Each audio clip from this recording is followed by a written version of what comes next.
Adams Memorial Hospital Rehabilitation offers the complete spectrum of physical and occupational therapies, all backed by the resources of a top-notch local hospital. Part of their mission is to help stop injuries before they happen.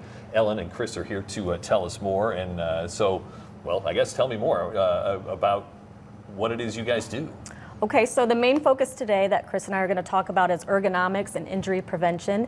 And ergonomics is really just focusing on the person in their work environment and trying to fit the job to the person so that they can maximize their work performance without an injury. So is this typically with repetitive motion type thing? Yes, that's one of the risk factors, repetitive motion, excessive force, excessive weight, or if you're just standing in one position for too long or bad posture, that can always lead to an injury.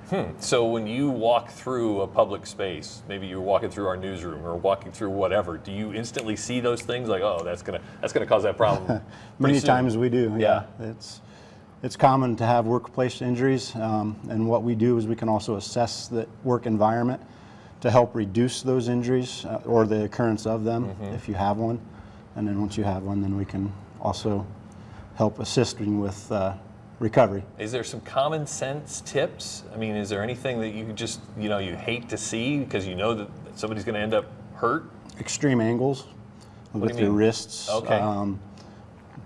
Holding your head with your the phone like yes, that, yes. doing that type thing. Yeah, it's never gonna be good. And really just people overexerting energy when they don't have to. If they're lifting too much weight, you can maybe break it down into smaller portions, get some help. Just trying to look at the simplest way of doing a task. Do you see one particular person, occupation in your, that comes to you most often? Really, we have quite a variety. We do a lot within different organizations. We teach stretching to employees who work at desks a lot, or we go out into factories and talk to them about ergonomic setup to improve the performance of their employees and safety as they're doing it. Is there anything, because we always hear that sitting too long is bad for us, as far as maybe cardiovascular, standing too long, is there advice there to help me if I have to stand? Keep moving. Yep. You don't want to stand. Your joints get stiff, you get sore, you get tired, and so keep moving, stretching. Yeah, a lot of people don't want to take the time to stretch. They think it's going to push them back on their work, that it's going to take too much time. It can even just be a couple minutes every hour or 2 hours that you just move your joints in different motions than that they have been in for that time. So at what point do I need to come see you?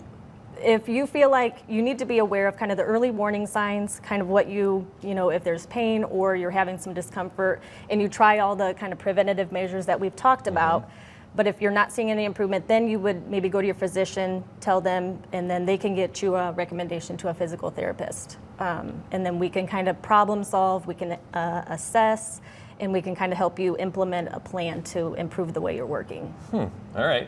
Again, it's nice knowing that you have all the resources of the hospital standing behind you too, isn't it? Yes. Physicians and other medical staff there, everything you need is right there. All right. Chris is one of the best he can do some work simplification tasks in our environment and kind of simulate something that you may have to do at home. Something that you want to get back to doing that you're just not quite comfortable doing anymore because of the pain level. That's true, because we haven't even talked about ways people hurt themselves at home. Weekend warriors, but just doing chores around the house. Right. You might find yourself needing help. So again, you identify, you prevent, you treat. I think we covered all that. So keep up the good work. All right. If you'd like to find out more, jump online at adamshospital.org, or you see the phone number there with the extension to find out more about the Adams Hospital Rehabilitation Department. We'll be right back on Insight.